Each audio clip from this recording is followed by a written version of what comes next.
This is Ibrox, your Rangers podcast. Those of you who've been catching up on the Rangers Women podcast will know my name is Graham Falk, and I'll be your host for this evening, or today, or the afternoon, whenever you're listening to it, for a very special interview with a Rangers cult hero, a man who played for the Gers between the years of 2016, 2017. I think, if my memory serves me right, scored 6 goals in 32 appearances. I'm very privileged to be joined by Clint Hill. How are you doing, mate? You all right? Thank you, mate. Yeah, pleasure to be on, mate. I know I've turned you back a few times, so thanks for sticking with me, and I finally got the time to get on, so thanks for that. Absolutely not a problem at all, mate. More my pleasure. Before we get into the nitty-gritty of obviously your time at Rangers, you're currently assistant at Bristol Rovers. Won't beat around the bush. Obviously, it's been a bitterly disappointing end to the season. But results aside, how have you enjoyed finding your first few months in Bristol? Apart from obviously the on the pitch results wise, it's a hell of a city. Some great people there. Proper old traditional football club with a city fan base. 2 big clubs in one city, similar to Glasgow. Both passionate about football.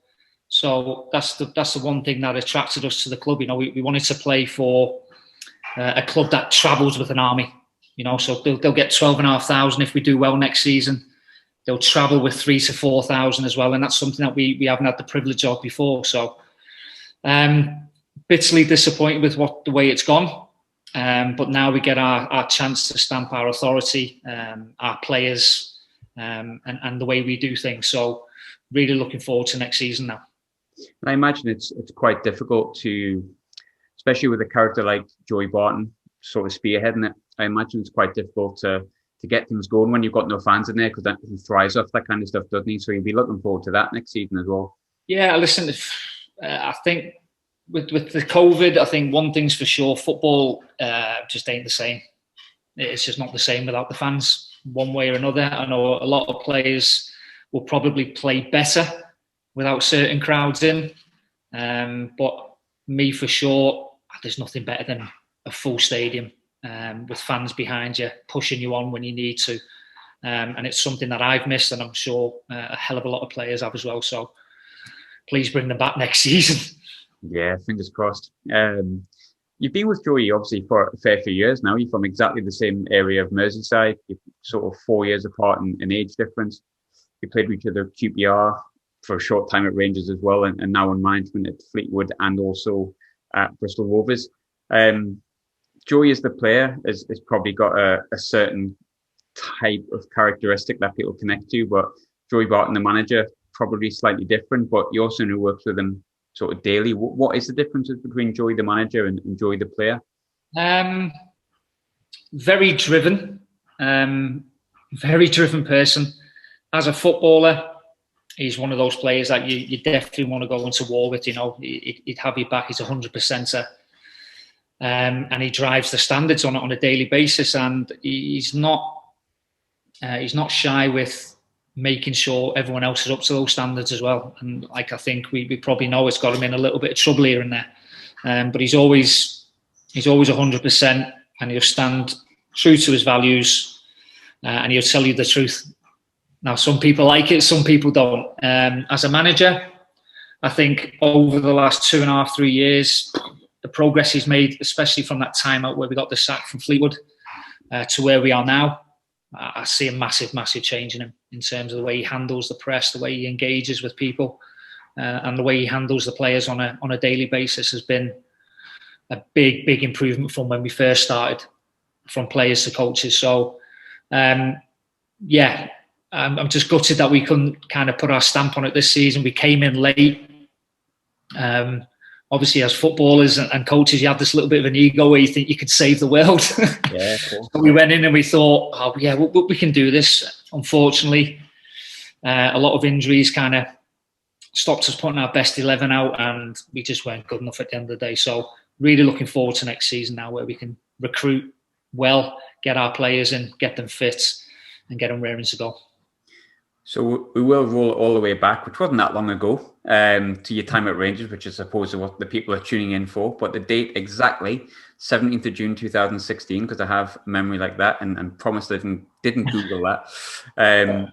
you were the fifth signing of the summer, if I remember correctly. Joey Barton was obviously already there. I think Josh came in, Rossiter, and I think Matt Crooks, if I remember correctly, going all the way back. When did you first hear that Rangers were interested in you? How early in the summer did that come? So I was obviously, I think you've probably heard it before, I was on holiday in Dubai. I'd just been released by QPR, 6.5 years, loved the club, gutted. And I went on holiday thinking, let's just see what happens. Let's see who comes in. Got a phone call, literally like one evening, just on the balcony, enjoying the view. And it was my old friend who I think took Jordan Rossiter into Rangers. Said, listen, I think Glasgow Rangers might fancy taking you. And I was like, fucking hell, are you sure? And he goes, yeah, I think it could be done. I said, I'll know in the next like 48 hours. And I was like, if that can happen, I'm all day for it. Not thinking that it'll ever happen. I thought maybe I'm on 6th or 7th on the list if I'm lucky. So I put the phone down and I'm absolutely like buzzing. I'm thinking, wow, if this comes off, you one lucky bugger. You know what I mean? So yeah, left it for a few days, and then he got back in touch with me about 48 hours later and said, listen, it's a goer. I spoke to Mark. He said, as soon as you touch down, get up to Glasgow and we'll have a chat and see if we can get it done. And I was like, I thought he was having me on. I thought it was a joke. I can't lie to you. But yeah, I had a week left of my holiday and I was like, God, I need to get this done. Like, I've got to get it done because I'm just thinking they'll move on. They'll move on, they'll find someone better, or they'll realise they'll come to the senses or something, I don't know. So the rest of the holiday, I was just eager to get back and get going. So that's when I first heard about it, and then obviously I've touched down and gone up to Glasgow. So you would have been, I'm guessing, the holiday with family at that point, 37, give or take? God, yeah. I think I would have been, yeah. At risk of making myself sound really, really old here, because I'm knocking on 35, do you ever expect to get a chance like that at a club like Rangers? No. Listen, I knew I could play for another year. I knew I could. I felt fit. I'd done, I think, 15 games that year in the Championship. So I knew I could do a job. What level?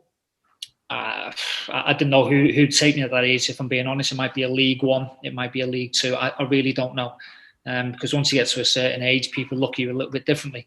Mm-hmm. No matter how fit you are. So obviously to get that opportunity to go to a football club like Glasgow Rangers, which you followed as a kid, you watched the games on Sky, you've seen the Gazas, the Laudrups, the Alberts, you know what I mean? Was something that I thought would never happen to me, not at 37 anyway. Yeah. And I think, I mean, I can only speak from personal experience, but when you get up and see that stadium, I know, I understand, as far as I remember, you didn't go to the stadium originally. You weren't unveiled at the stadium. It was training ground, wasn't it, I think?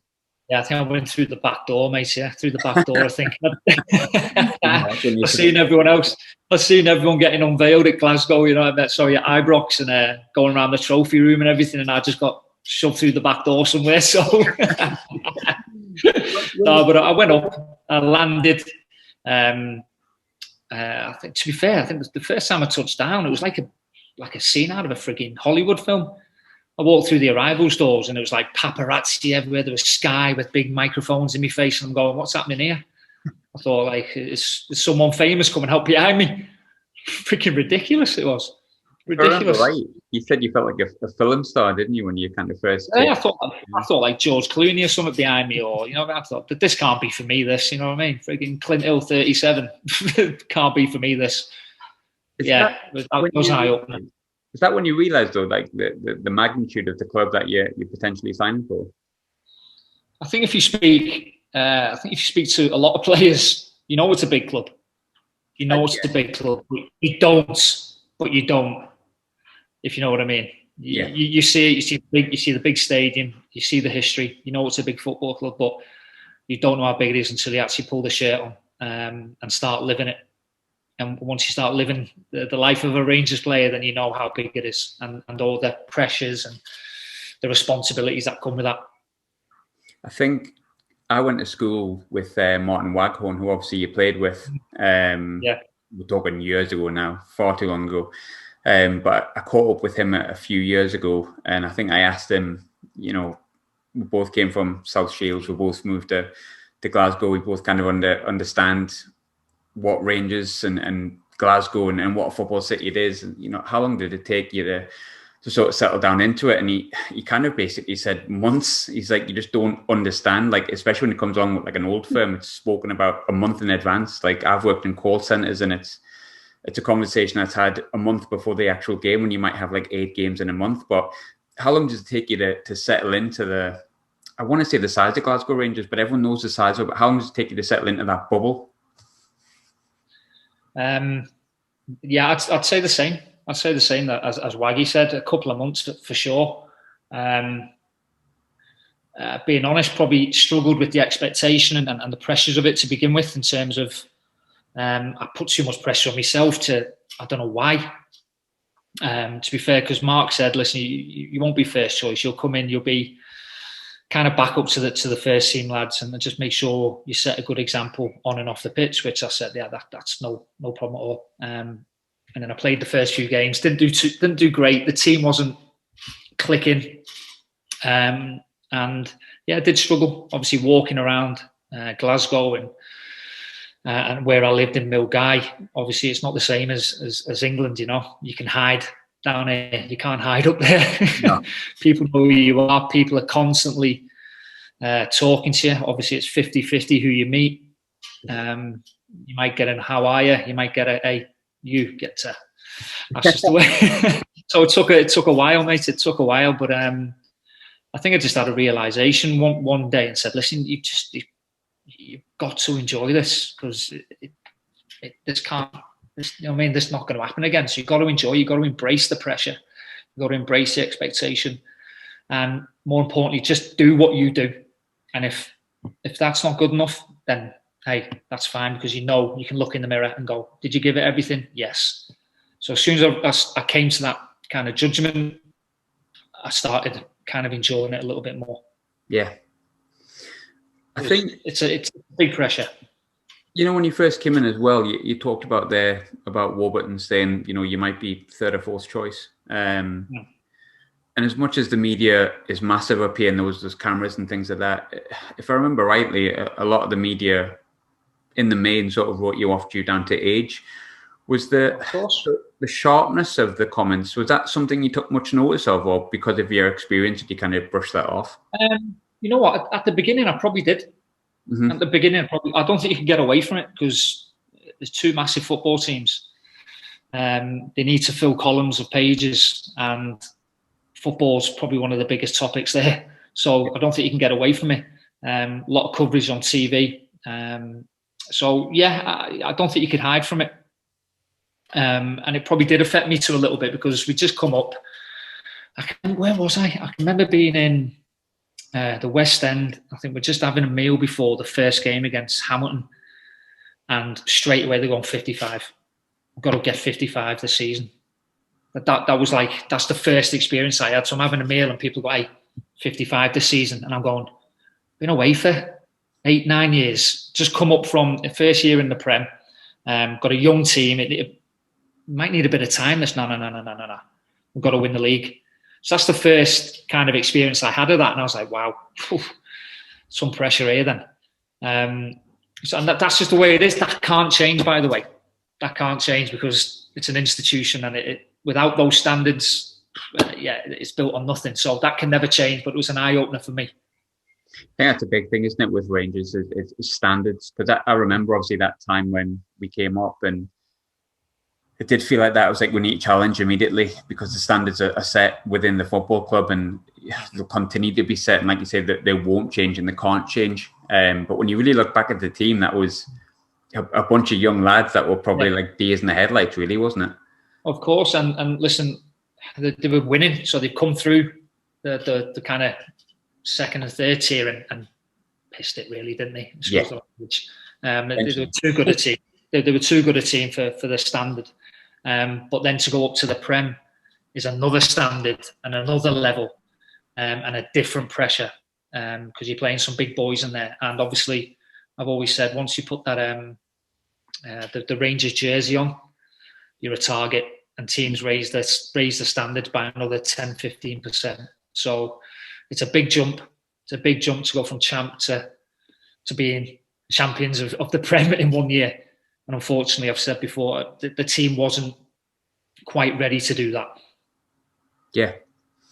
I think, correct me if I'm wrong here, but I'm sure your debut came against Annan in the League Cup. I think you started in a defence with Rob Kiernan, Hodgson, Lee Wallace, and you had the likes of, obviously, Nico Cranchar and Halliday in the middle, I think. Now, you've been in plenty Neil Warnock dressing rooms, and by that point you understood and knew what different characters you can get in a dressing room. What were your original impressions of the side and the lads that were in the dressing room, sort of in those really early days? Listen, all good lads, all really nice, real good lads who wanted to do well, personally and for the football club. But when it came to actually performing and doing your actions instead of words in front of a big crowd at pressure moments, the team, it wasn't good enough to challenge. The league table says that, and performances and results say that. When it was right and when we got it bang on, it was good. It was good. But to sustain that for a period over a season, the mix wasn't right. So yeah, it was disappointing. It was disappointing. There were some good moments in there, but yeah, there was some heavy moments in there as well. Yeah, which were, soul destroying. Soul destroying. We've talked about the pressures and stuff like that come with Rangers being the biggest and most successful team in the country, but when and I don't want to be harsh on any of the lads that played, but like you've just said yourself, when they're not quite good enough, but the standards and the expectations are still there, is it almost like you just can't put the pieces together and it becomes more and more frustrating, and that creates even worse results sometimes? Yeah. Listen, you can. I've been in enough dressing rooms where you can shout, you can bawl, you can string people up against the wall, and you might get a reaction. And then there's some groups that if you do that, you'd lose them even more. So there's different levels to dressing rooms that you've been in. I think the dressing room we were in it couldn't cope with that, so we had to find another way. We had to stick together. We had to keep encouraging, and I think that's the kind of philosophy that Mark liked as well. He didn't like confrontation. He didn't like harsh words or anything like that. It was a learning environment in terms of videoing and the way you talk to people. So that was his philosophy to it, which, coming from an old school background, is a little bit different to how I had it as a kid. But that's the way you wanted to do it, and you had to respect that. Just strange. Some really good lads in there, some talented boys, but the mix wasn't right. The mix wasn't right, unfortunately. And I think a few of the lads said if they stuck to the way they were from the Championship up to the Prem, with young lads playing football, and maybe didn't bring the likes of the older boys in, they might have done better. So it works both ways. When you talked about Warburton there and how he wanted it to be a learning environment, I think you're right in what you're saying. When we're going to say, top of my head, Neil Warnock, very old school, works for him. People connect to it. In my opinion, one of the better managers that England has produced. Warburton, very much in the modern mould of a manager, like you say, he wants people to learn. He seems quite a softly spoken kind of person that wants to get his message across, doesn't believe in screaming or shouting. Stupid question probably here, but is that where him and Joey Barton really didn't get on? You know what? I think Joe's done the interview, hasn't he, where he's explained everything. And it was a weird one, to be honest with you, because there was absolutely nothing from the altercation that happened on the training ground. Was just a group of lads who had been destroyed by Celtic and wanted to get the frustrations out. And the training standard was very good, and it was very intense. There was a lot of tackling, there was a lot of shouting, there's a lot of intensity to pressing, and it was like, wow, I think we turned the corner here. And unfortunately, I think there was a tackle made, and as you do, that happens on a Sunday. There's a bit of argy-bargy, nothing to it. And from then on, I don't know what's happened in the dressing rooms or in the coaches' room after. it's all gone bananas. So from what I actually seen of what it was nonsense, to be honest with you. It was just lads trying to get the frustration of a bad result out of them. And it was good, to be honest with you. It was good to see that they had a bit of fight and a bit of tenacity. So, yeah, and then it just went absolute bananas after that, and Joe left. Weird times. I think when you look at the start of the season, it was relatively rocky. Like you say, it wasn't the best to start. It was, I think Hamilton was 1-1 at home. I think 2 draws, 2 wins, if I remember correctly. We will come on to a far happier time for yourself at Parkhead, don't worry. But obviously, you touched on before, you came up against Celtic and it wasn't the greatest day on the planet. You didn't actually play that day. Obviously, you were on the bench. But what are your memories of the day, just in total? Like the funny things, the difficult things? It was the build-up, to be honest. Like you mentioned there, I've never experienced that kind of build-up from, a week or two in advance. Obviously, walking around the villages and the town, people would say, hey, we need to do that. We need to win this. You need to be at it. And that was constant every day. I've never experienced that. So I was like, there's going to be some atmosphere here. So obviously then you get prepared. You get on the bus. You get off. All their fans are there, thousands of them, obviously giving you a nice welcome with throwing money at you because they think you're skins. So you start picking the money up, giving you vile abuse. And you think this is going to be tasty, this. So, and then we go out to warm up.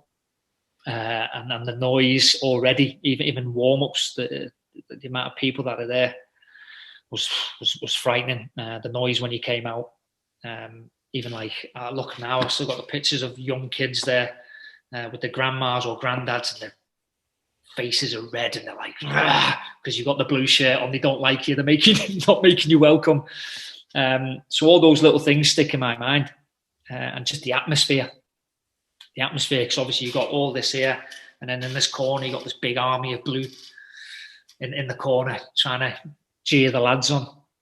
So it was all like a new experience. I enjoyed the atmosphere, but then what unfolded on the pitch wasn't great at all, to be honest with you. So mixed feelings.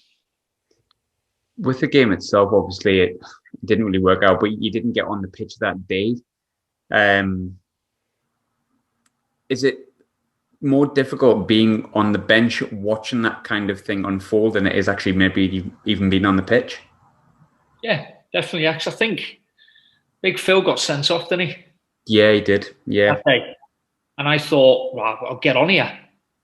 I'll get on, because just a straight swap in and out. And I think Mark decided to go a different way. Might have even changed formation if I think he remember correctly. Joey Barton in like central defence at some point. I think he did. Yeah.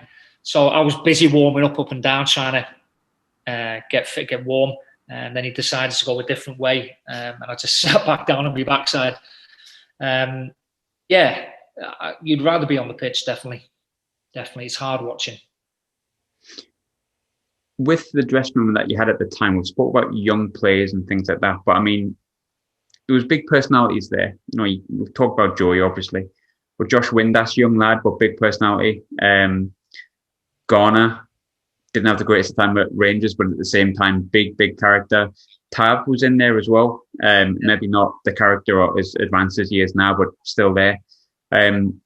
What was said in the dressing room afterwards, and I don't necessarily mean was who fought who, but like who was the person that stood up and said, you know, come on, like that. I can remember obviously being quiet.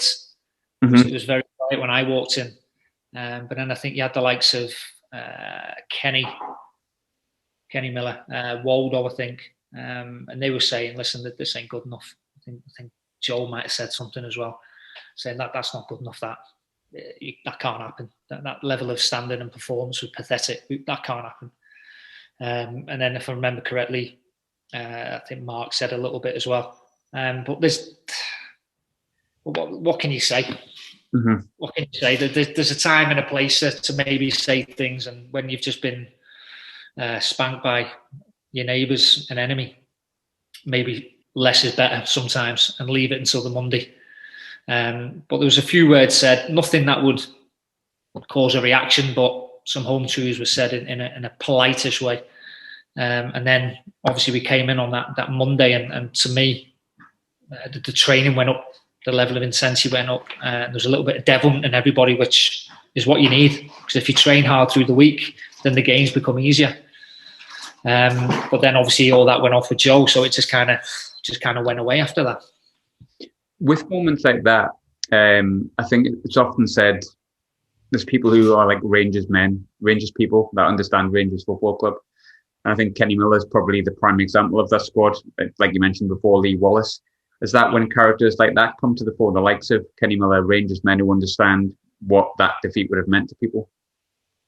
Well, I think that's the first place you look at. I mean, I was 37, so I was an old head, but I've never experienced playing for Rangers. So obviously I was looking up to them myself, I was watching them every day thinking, how do these work on a daily basis? How do they hold themselves? How do they present themselves to fans and media?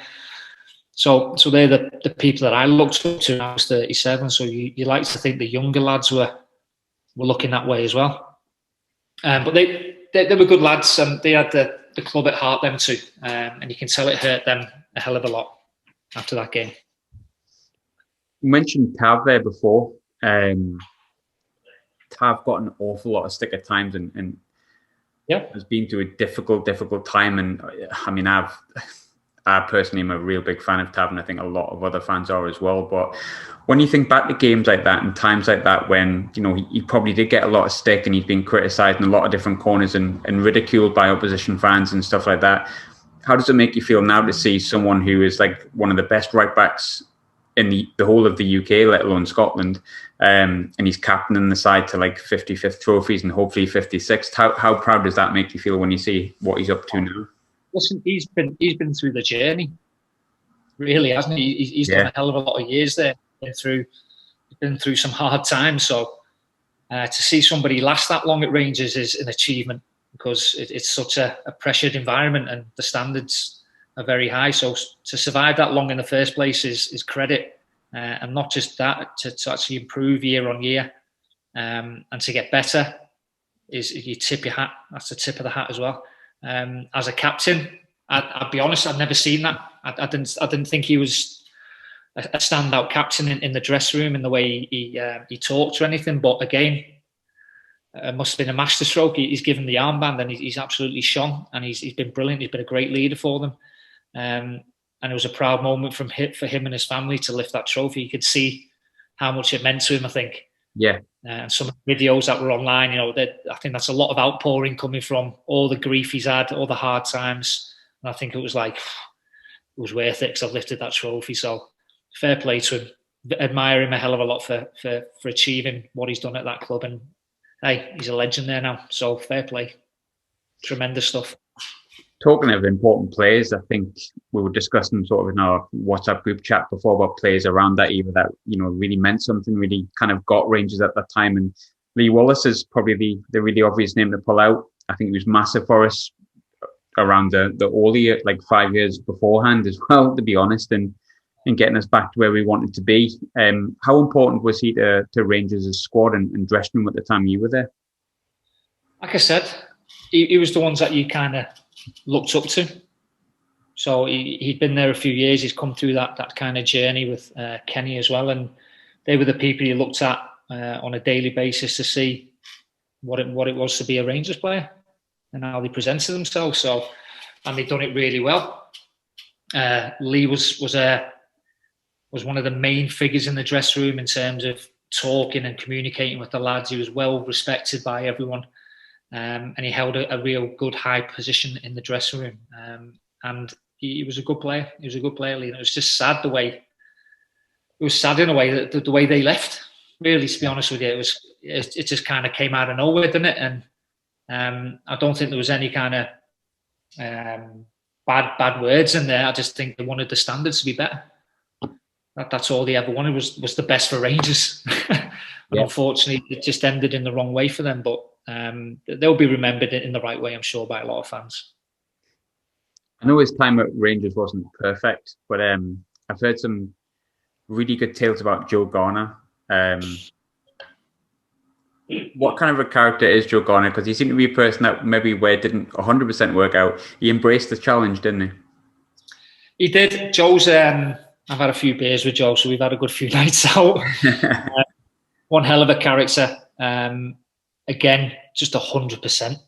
He's 100%. When he gets on the pitch, he gives everything. And I know the fans kind of took to him in their own way. I think did they make the song number one or something like that? It was went for Christmas number one, I think. If I remember absolutely brilliant, that wasn't it?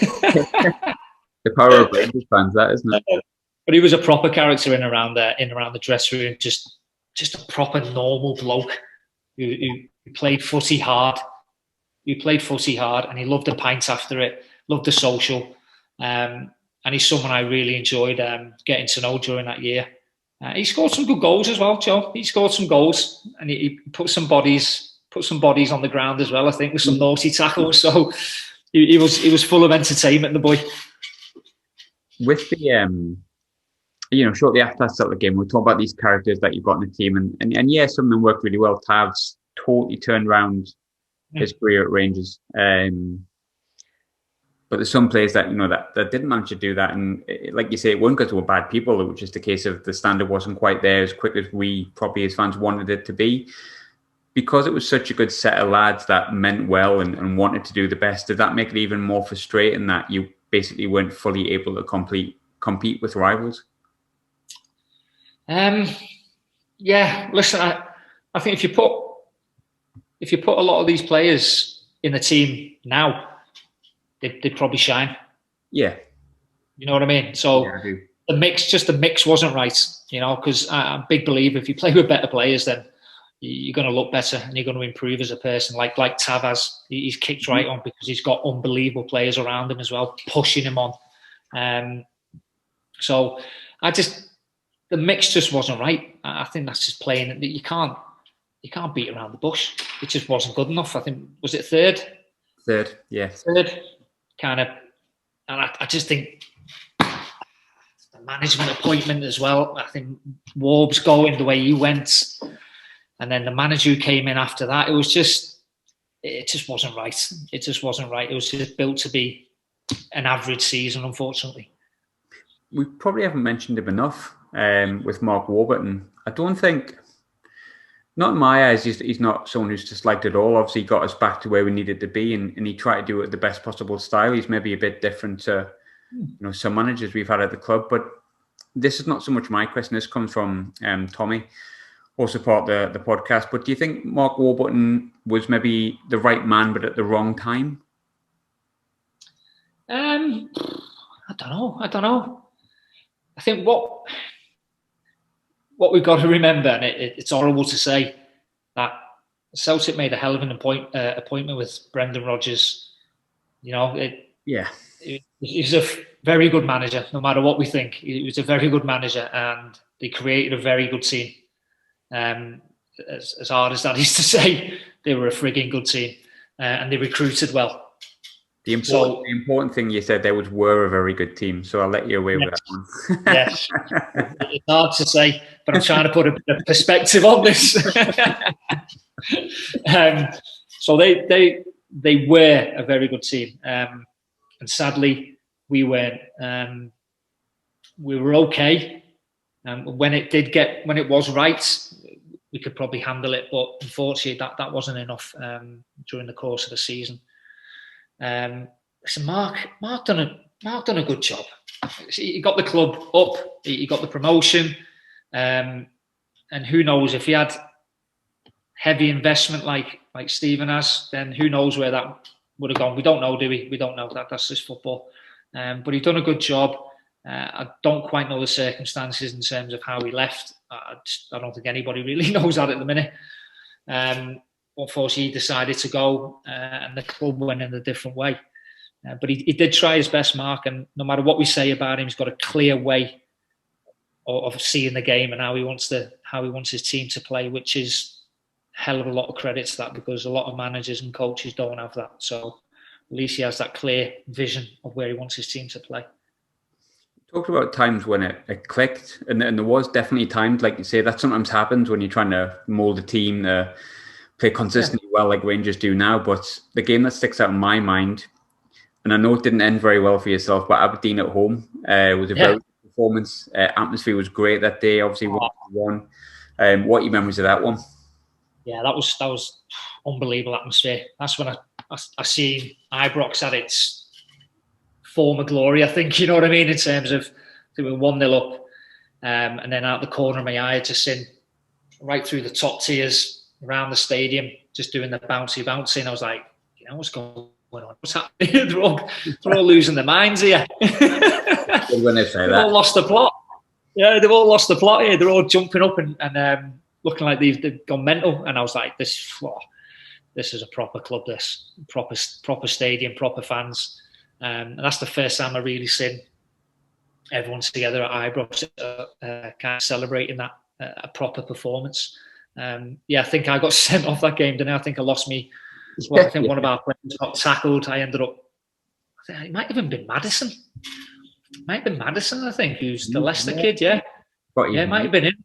So I think I volleyed him, I got a yellow, and then somehow I got another yellow and a red card, but I think we managed to win the game 2-1, was it, in the end? 2-1, yep. Yeah, so thank God we got that win, because that was a good rivalry as well. Yeah. That was another rivalry. It's another big rivalry that Rangers have got as well.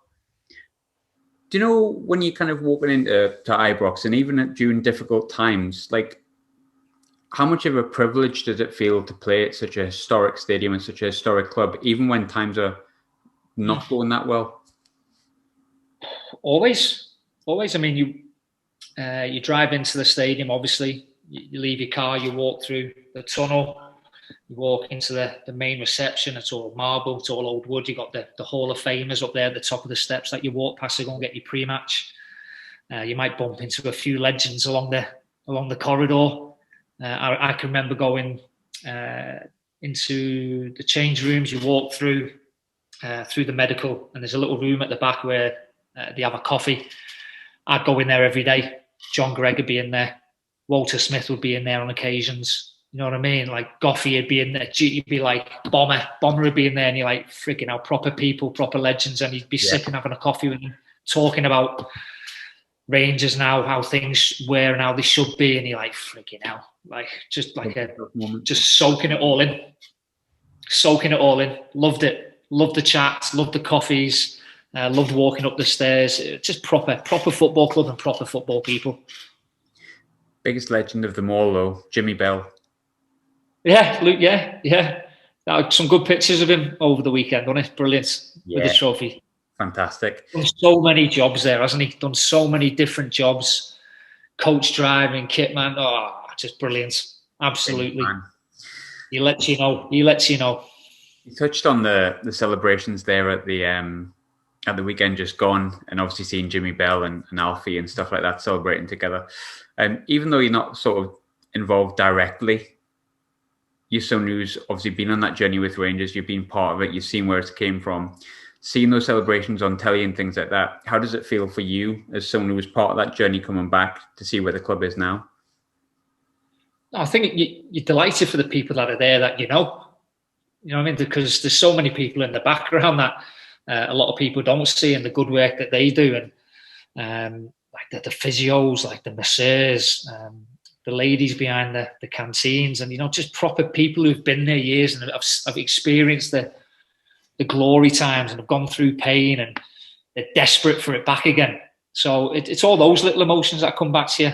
I just, once you play for that club, you've got an affection to it. You cannot, if you know what I mean. Yeah. Because I think once you leave, I think a lot of people have said it. Once you leave, you realise, some football club that, and it took me a while. It took me got a good month or two, because I was down. I was thinking, it's gone.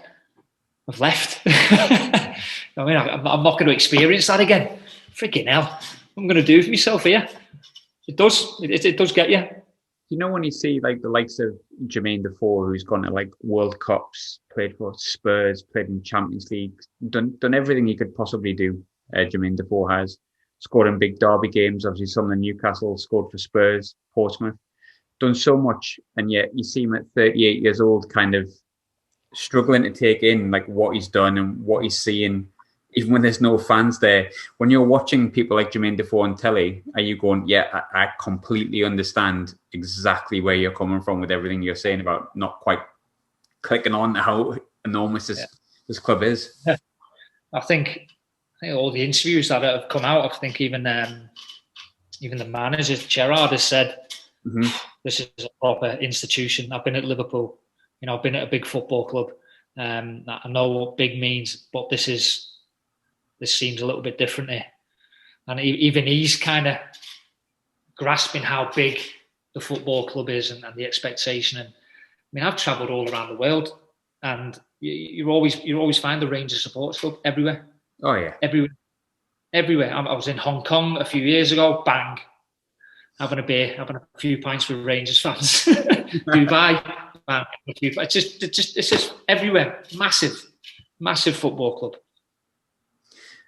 Going back to your time at the club, I think after that sort of sticky patch, we did actually pick up a little bit of form. Obviously, you started getting in the side more and more. I think you managed to get your first league goal against Ross County at Dingwall, first sort of 10 minutes, if I remember correctly. We then went and beat Dundee, Park Thistle, last-minute goals.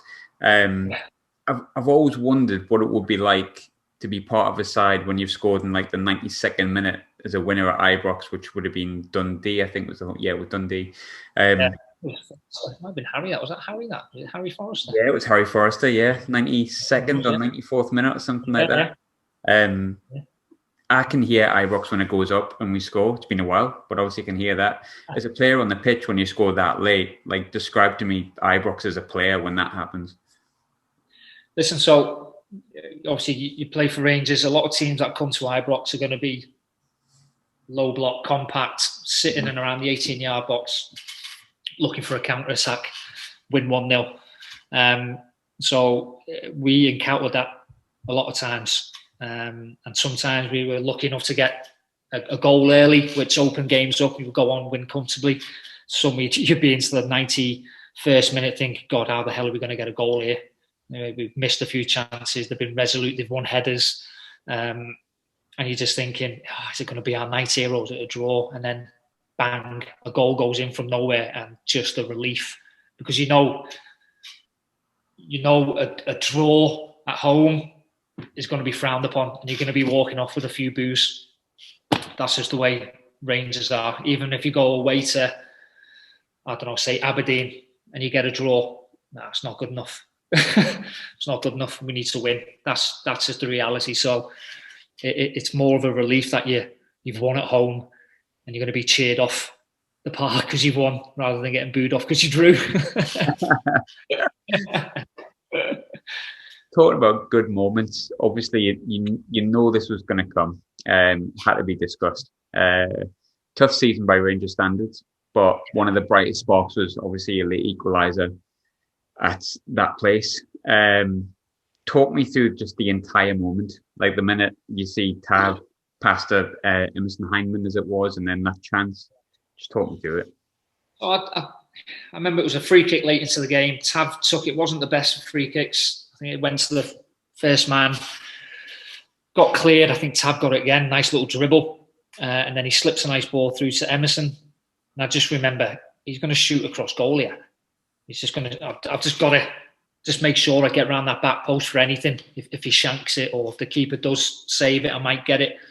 And looking if he's beautiful shot and a decent save. And I just remember being, half a yard in front of, I think they're right back at the time.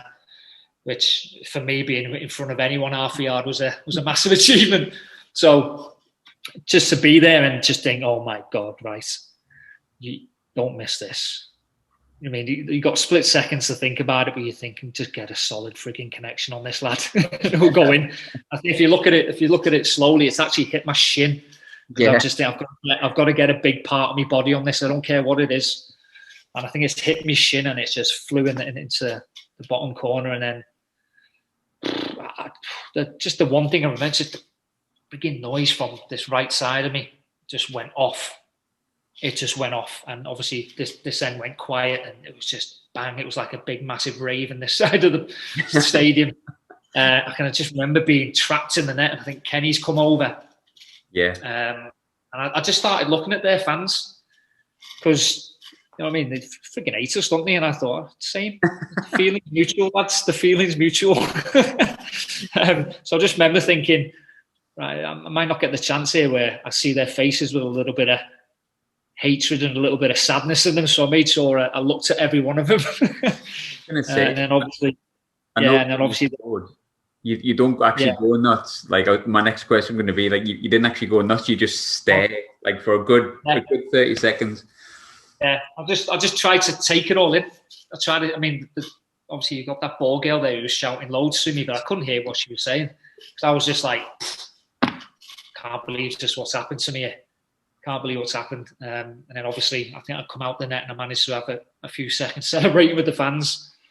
A small success in what a tough season, but a feeling that I'd never have again. Like it was fantastic. I'm glad I got to experience it.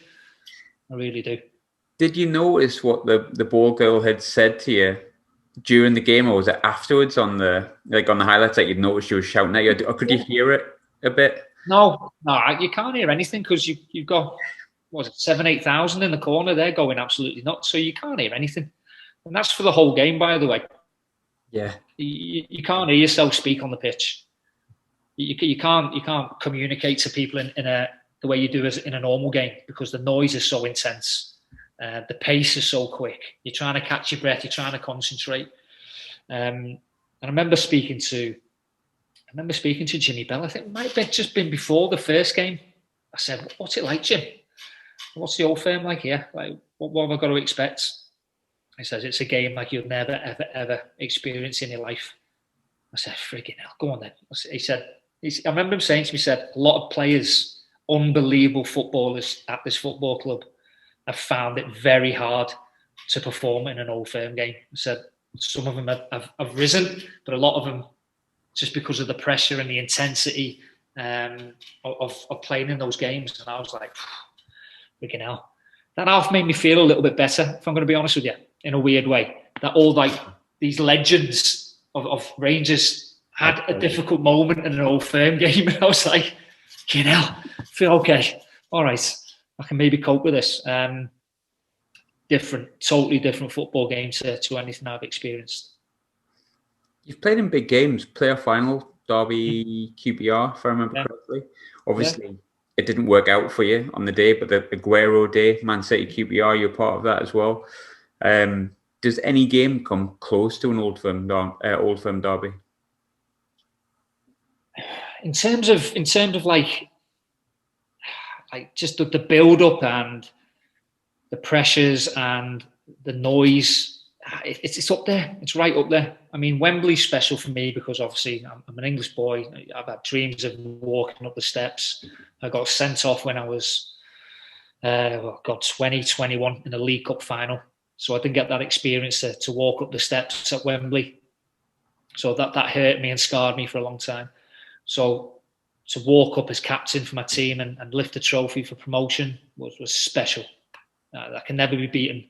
But in terms of atmosphere and experience, that game's right up there. Right, so I just wish I could have experienced the winning like they are now, because it must be unbelievable now to be winning everyone. Oh, God.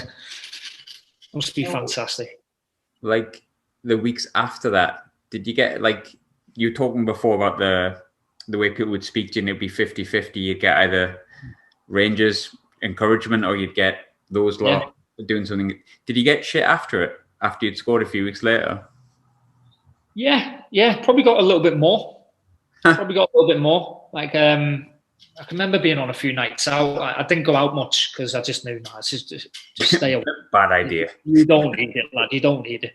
So I think me and Joe went out a couple of times, and I can remember a few times people saying a few things to me in a bar, but I just thought, just don't even like rise to it, mate. Just get off, have a beer with Joe, and you'll be sound, because it could all go off if you go in the wrong direction. So yeah, I only went out a couple of times in Glasgow, which is a shame because it's a hell of a city, like. But it's madness if you play for one of the teams. Yeah, I wouldn't fancy it. I must be honest. Great city, love it, love a night out. Whatever they are, forgot what it's like with COVID, but yeah, true. Don't think it's a hell of a city. I loved it, man. It's a great city. obviously shortly after that game, well, kind of during that game, really, Pedro Caixinha came in. Let's not beat around the bush. That didn't work out. Original thoughts when he first came in. What were your thoughts on him? Like everyone else, didn't really know anything about him. Didn't know anything about him. Never really seen him in terms of the betting or being favourite. From what I can remember, I always seen, right, you need someone who's experienced what it is to be a Rangers manager, has had a bit of success and a bit of stability. What you don't need is someone who hasn't got a clue about what this football club is. You need someone in to hit the ground running, because it's kind of, you're into the season. There's no time to think any different. You need to hit the ground running. You need someone who's experienced it before. So I thought someone like a McLeish or whoever the names were might have got in. Mm-hmm. But Pedro came in, and I don't think I'll be the only one, but I thought we were surprised. Didn't know what the hell to expect. I think it was quite evident from the outside looking in that I wouldn't say players didn't see eye to eye with him, but didn't have a connection. You could sort of see that. But how long did it take for the boys within the squad who did disconnect with him to have that disconnection? Was it quite fast, or was it a case of, I mean, the language was an issue as well, obviously. He didn't speak the greatest of English, did he? I think that was probably his main error in terms of the way he got things across, because his English wasn't perfect. Maybe the way he said things, he didn't mean it in those ways, but the language barrier obviously highlighted it that way. So that wasn't good for him. And he just had a different way of doing things, like every manager does. The training sessions were different. The timings were different. We'd do double sessions. We'd be out on the pitch for half an hour, then come in for an hour, then go out again. There was just a lot of change. And I can remember him picking a lot of teams on a Monday, Tuesday, which would obviously infuriate a lot of players, because you're out of the team. You're not playing till Saturday, and you're out of the team already. So it's like, and then if one gets injured, you come in, well, he doesn't like me. So it was just a bit. Yeah, it's just a bit. It could have been handled differently, but obviously coming to a new culture, obviously a new country and everything, he did struggle with the language, and I don't think it helped him. And his staff as well were okay, probably a little bit more fluent in English, and I think there was definitely one, but a few others were similar to him, and the messages were a little bit mixed and a little bit here and there, which didn't help him. Do you know when he had like the press conferences and he came out with some like mad stuff? Do you think he was actually that mad, or do you think that was a language barrier where he couldn't express what he actually meant to say and ended up sounding a bit crackers? Yeah, I don't know. Was it the caravans and that? I ain't got a clue. I don't know. Listen, it's a hard place to do an interview, because they're always looking for the one little slip up, one little misdemeanor, and that's the headline.